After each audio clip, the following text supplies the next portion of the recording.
Hello lovely viewers, you are most welcome to our channel Poetry Online. In this video, we shall be discussing the detailed analysis of Look Back in Anger by John James Osborne. Kindly subscribe to our channel and press the bell icon to get updates on all our new videos. Once again, let us assure you of a very interesting discussion. Get ready for this lesson.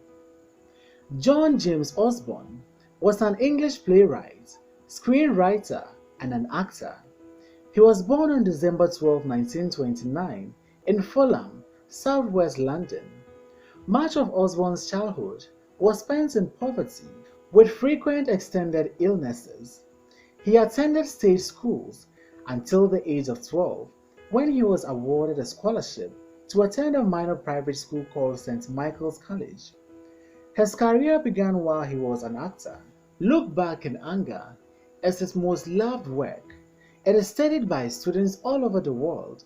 He published other plays, which includes The Devil in Me in 1950, Personal Enemy in 1955, Epitaph of John Dillon, and Look Back in Anger in 1956. He died of complications relating to diabetes and heart failure on December 24, 1994, at the age of 65. Look Back in Anger takes place in Jimmy Porter's one-room apartment. The apartment is located in the Midlands. John Osborne opens his play, Look Back in Anger, on a Sunday evening in April. The setting of the play is the Porter's attic apartment. It is a small room choked with items like an old furniture, a double bed, bookshelves, chests of drawers, dining table, newspapers, and a large tattered teddy bear. The play focuses on the love triangle between Jimmy Porter, Alison Porter, and Helena. In the play, we come across an angry working-class young man called Jimmy Porter. Jimmy Porter is presented to us as an angry working-class man who is highly educated. He is loud, rude, and abusive. His wife, on the other hand, is called Alison Porter. Alison is Jimmy Porter's wife. She is wealthier than her husband and comes from a rich family. Jimmy and Alison share their small apartment with Cliff Lewis, a young working-class man who is best friends with Jimmy Porter. Both Jimmy and Cliff Lewis come from a working-class background, though Jimmy is more educated than his friend Cliff Lewis. Jimmy and Cliff Lewis are in a business together, running a sweet store. The play begins with Jimmy and Cliff reading the Sunday paper, while Alison is ironing in the corner of the room. Jimmy is hot-tempered. He is also antagonistic towards Cliff Lewis' working-class background and makes fun of his low intellect. Cliff Lewis, on the other hand, is a well-behaved gentleman, a good-natured man who takes it lightly with his friend. Jimmy Porter then tries to provoke his wife Alison, who is busy in the corner of the room ironing. He makes fun of Alison's family. He equally complains about her brother, who is a member of parliament. Not only that, he went on to show his longing for the past and how things used to be until now. Alison gets tired of her husband's attitude and begs for peace. This makes Jimmy even more angry. Cliff acts like a mediator here. He attempts to keep peace between Alison and her husband. This leads to a playful wrestling, which ended up causing Alison to fall down. Jimmy is sorry for the accident. However, his wife makes him to leave the room. After Jimmy leaves the room, Cliff stays to help her and helps her to treat the burn. Just then, she reveals to Cliff Lewis that she is pregnant for Jimmy Porter, but is afraid to tell her husband about her pregnancy. We see Cliff Lewis confronting Alison, assuring her that Jimmy Porter really loves her. Jimmy then enters again. Soon after, Cliff Lewis left the room to get some cigarettes. Jimmy and Alison take advantage of this to share a tender moment. They play a game called The Bear and the Squirrel. This game allows them to escape into affection while pretending to be animals. Cliff Lewis returned later with the news that one of Alison's friends, by name Helena Charles, is on the phone and wants to talk to Alison.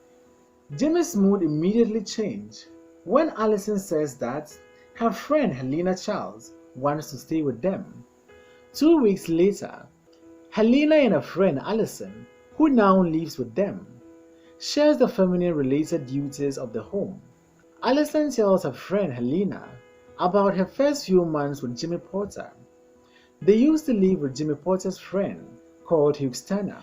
Alison reveals that even though Jimmy and Hugh's relationship has not been working out well of late due to the fact that Hughes abandoned his mother, however, Jimmy Porter still maintains a cordial relationship with Hugh's mother. Helena at this point inquires to know about their affectionate relationship with Jimmy's best friend, Cliff Lewis. Alison reveals that the two of them are strictly friends and nothing more. Through their conversation, it was revealed that the main reason Jimmy Porter insisted on marrying Alison is because of her parents' disapproval of their relationship, which made Jimmy Porter want to marry Alison no matter what. When Cliff and Jimmy returns to the flat, Helena and Alison are leaving for church. This makes Jimmy Porter to go on an anti-religious lecture and ends up insulting Alison's family. Helena gets angry with this and tries to defend her friend Alison. Jimmy then reveals that he watched his father die as a young man. His father had been injured fighting in the Spanish Civil War and had returned to England only to die shortly after. Alison and Helena begin to leave for church and Jimmy feels betrayed by his wife. A phone call comes in for Jimmy and he leaves the room. Helena tells Alison that she has called Alison's father to come and save her from this abusive home. When Jimmy returns home, he tells Helena that Hugh's mother, Mrs. Turner, is seriously sick and is at the verge of dying. He decides to visit the dying Mrs. Turner and demands Alison to make a choice of whether to go with him or to go with Helena to the church. Alison then picks up her things and leaves for church. Jimmy collapses on the bed, broken-hearted by his wife's decision. The next evening, we find Alison packing her things and talking to her father, Colonel Redfern. The Colonel is a soft-spoken man who realizes that he does not quite understand the love that exists between Jimmy Porter and Alison. He admits that the actions of him and his wife are partly to blame for their split. The Colonel was an officer in the British military and served in India. He is nostalgic of his time there. He considers his service to be some of the best years of his life. Alison observes that the father is hurt because the present is not the past, and Jimmy Porter is hurt because he feels the present is only the past. Alison begins to pack her toy squirrel, but then she decides not to do so. Helena and Cliff soon enters the scene. Alison leaves a letter for Jimmy, explaining why she left him, and gives it to Cliff. After Alison leaves, Cliff becomes angry and gives the letter to Helena, blaming her for the situation. Jimmy returns, bewildered that he was almost hit by Colonel Redfern's car, and that Cliff pretended not to see him when he was walking on the street. He reads Alison's letter and becomes very angry. Helena tells him that Alison is pregnant, but Jimmy tells her that he does not care. He insults Helena and she slaps him, then passionately kisses him. Several months pass and the third act opens with Jimmy and Cliff once again reading the Sunday paper while Helena stands in the corner ironing. Jimmy and Cliff still engages in their angry banter, and Helena's religious tendencies have taken the brunt of Jimmy's punishment. Jimmy and Cliff perform scenes from musicals and comedy shows, but Helena leaves. Cliff knows that things do not feel the same at Porter's apartment again. Cliff then tells Jimmy that he wants to move out of the apartment. Jimmy takes the news calmly and tells him that He has been a loyal friend, and he is worth more than any woman in his life. When Helena returns, the three plan to go out. Alison suddenly enters. Alison and Helena talk while Jimmy leaves the room. He begins to loudly play his trumpet. Alison has lost her baby and looks very sick.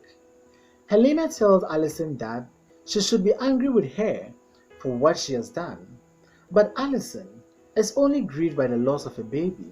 Helena is driven to distraction by Jimmy's trumpet playing and demands that he comes into the room. When he comes back in, he laments the fact that Alison has lost the baby but shrugs it off. Helena then tells Jimmy and Alison that her sense of morality has not diminished and that she knows she must leave. Alison attempts to persuade her to stay, telling her that Jimmy will be alone if she leaves. When Helena leaves, Jimmy attempts to once again become angry, but Alison tells him that she has now gone through the emotional and physical suffering that he has always wanted her to feel. He then realizes that she has suffered greatly and has become more like him. The play ends with Jimmy Porter and Alison Porter embracing, once again playing their imaginary game of bear and squirrel.